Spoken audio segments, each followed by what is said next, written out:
Hi friends, welcome to Lasa fact channel. నేను మీ Lasya. Friends, ఈ ప్రపంచంలో అద్భుతాలకు కొరత లేదు. ముఖ్యంగా అద్భుతమైన నగరాలు చాలా ఉన్నాయి. కొన్ని నగరాల్ని చూస్తే అక్కడే ఉండిపోవాలని అనిపించేలా ఉంటాయి. మరికొన్ని హర్రర్ సినిమా చూసినట్లుగా జీవితాంతం గుర్తుండిపోయేలా ఉంటాయి. మన మైండ్ ఆనందకరమైన అంశాల కంటే భయం కలిగించే అంశాలని బాగా గుర్తుంచుకుంటుంది. అందువల్ల ఈ నగరాలకు వెళ్లే వారికి అలాగే విచిత్రమైన అనుభవాలు జీవితాంతం గుర్తుండిపోతుంది. సముద్ర తీరాలు, పురాతన కట్టడాలు వంటి వాటికి ఎప్పుడు వెళ్తూనే ఉంటారు పర్యాటకులు. అలా కాకుండా వైవిధ్యమైన అనుభూతిని పొందాలంటే ఈ లిస్టులోని 9 నగరాల్లో దేనికైనా వెళ్ళొచ్చు. టైం, డబ్బు ఉంటే ఈ 9 నగరాలను చూసి రావచ్చు. మన కాళ్ళ కింద ఉండే ఈ ప్రపంచాలు మనల్ని పాతాళంలోకి తీసుకెళ్లినట్లు చేస్తాయి. అదో మాటలకు అందని అనుభూతి. ఇలాంటి నగరాలు ఉన్నాయంటే కొందరు నమ్మరు, కానీ రకరకాల కారణాలతో వీటిని భూగర్భంలో నిర్మించారు. ఈ లిస్ట్ చాలా ఆసక్తికరంగా ఉంటుంది. ఒక్కో నగరానికి ఒక్కో ప్రత్యేకత, దేనికదే విభిన్నం. కాబట్టి వాటిని చూడాలనే కోరిక కలుగుతుంది. మరి ఇంకెందుకు ఆలస్యం, ఒక్కో నగరాన్ని చూసేద్దాం పదండి. అంతకంటే ముందు మన ఛానల్ని కొత్తగా చూస్తున్నట్లయితే వెంటనే మన ఛానల్ని సబ్స్క్రైబ్ చేసుకొని పక్కనే ఉన్న బెల్ ఐకాన్ని యాక్టివేట్ చేసుకోండి. సో ఇంకా లేట్ చేయకుండా let's get into the video.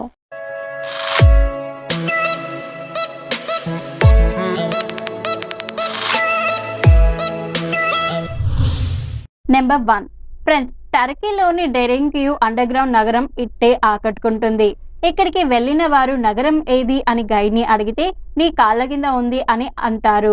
అంతే, పర్యాటకులు ఆశ్చర్యపోతారు. ఆ తర్వాత భూగర్భ నగరానికి వెళ్తారు. అందులో ఓ స్కూల్, ఓ జైల్, చర్చ్, స్టేబుల్ వంటివి చాలా ఉన్నాయి. పూర్వం ఇక్కడ ఓ అగ్నిపర్వతం పేలింది. ఓ భారీ రాయి ఏర్పడింది. ఈ రాయిని తొలిచి ఈ నగరాన్ని నిర్మించారు. 1963లో ఓ స్థానిక వ్యక్తి తన ఇంటికి పునర్నిర్మించుకునేందుకు పునాది తవ్వగా భూమి లోపల దారి లాంటిది కనిపించింది. అందులోకి వెళ్ళగా లోపల గుహలు, సొరంగాలు కనిపించాయి. అవి భూమి నుంచి 85 మీటర్ల లోతు వరకు ఉన్నాయి. 7వ శతాబ్దంలో వాటిని తొలిచినట్లు తెలిసింది. అలా ఈ నగరం ఏర్పడింది. నెంబర్ 2. ఫ్రెండ్స్, ఇటలీ వెళ్తే వీలైతే నెపిల్స్ భూగర్భ నగరానికి వెళ్ళండి. ఈ భూగర్భ సొరంగాల్లోని దారుల్లో నెపోలి సొట్టెర్రంజియా అనేది అధికారిక మార్గం. భూమి నుంచి 40 మీటర్ల లోతులో మీరు పూర్తిగా మరో ప్రపంచాన్ని చూస్తారు. అయితే దీనికి పైన ఉన్న ప్రపంచంతో చాలా కనెక్షన్లు ఉన్నాయి.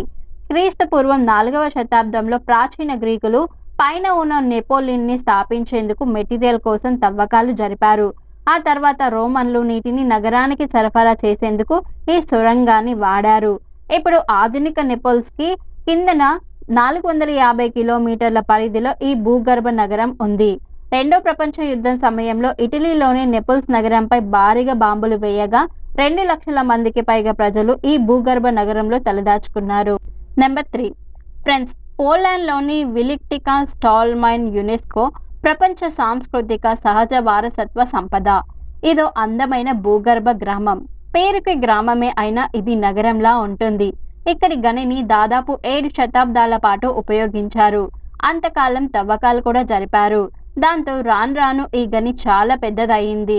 సహజ వనరులు అయిపోవడంతో గనిని మూసేద్దాం అనుకున్నారు. కానీ ఇంతలా తవ్విన దాన్ని మూసేయడం కంటే మరోలా వాడేద్దామని భావించి ఇక్కడ సాంస్కృతిక కార్యక్రమాలు, ఎగ్జిబిషన్లు, కాన్సర్ట్లు నిర్వహిస్తూ ఉన్నారు. అందువల్ల ఇక్కడికి వెళ్లే వారికి ప్రతిరోజు పండగలాగే ఉంటుంది. నెంబర్ 4. ఫ్రెండ్స్, కెనడా చరిత్రలో మూర్చా అనేది ప్రత్యేకమైనది. భూగర్భంలోని వీధులను ఇక్కడ చూడొచ్చు. ఈ భూగర్భ సొరంగాల్లో 1900ల కాలంలో చైనా శరణార్థులతో అక్రమంగా సరుకులు తరలింపు కొనసాగించారు. ఆ క్రమంలో చైనా శరణార్థులు ఇక్కడే ఉంటూ ఇల్లు కట్టుకుంటూ ఉన్నారు. ఇక్కడ ఆసక్తికరమైన కథ కూడా ప్రచారంలో ఉంది. అప్పట్లో అక్కడ రోసిడెల్ అనే యువతి ఉండేది. ఆమె వ్యభిచార గృహాన్ని నడిపేదట. ఆమె ప్రత్యేకమైన గుర్రాలను కూడా పెంచేది. అవి స్వయంగా మూస్ జాకి పైన ఉండే పట్టణానికి వెళ్లి వీటిలను తీసుకువచ్చేవి. ఆ విధమైన ట్రైనింగ్ ని ఆమె గుర్రాలకు ఇచ్చిందని చెబుతారు. నెంబర్ 5. ఫ్రెండ్స్, బ్రిటన్లోని ఎడిన్బర్గ్లో ఎడిన్బర్గ్ వాల్స్ మరో రకమైన నిషేధి నగరం. ఇక్కడ చాలా అద్భుత గదులున్నాయి. వీటిపైన ఎడిన్బర్గ్ వీధులు, వంతెనలు కూడా ఉన్నాయి.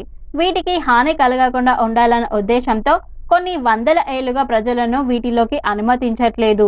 ఫలితంగా ఏళ్లుగా ఆ భూగర్భ గదులన్నీ శిథిలావస్థకు చేరుకున్నాయి. ప్రస్తుతం వాటిని అన్నిటినీ తిరిగి తెరిచేందుకు ప్రయత్నాలు జరుగుతూ ఉన్నాయి. భూగర్భ పరిశోధకులు వాటిలో కొన్నిటిపై తవ్వకాలు జరిపి తెరిపించారు. ఈ దిశగా ప్రయత్నాలు జోరుగా సాగుతూ ఉన్నాయి.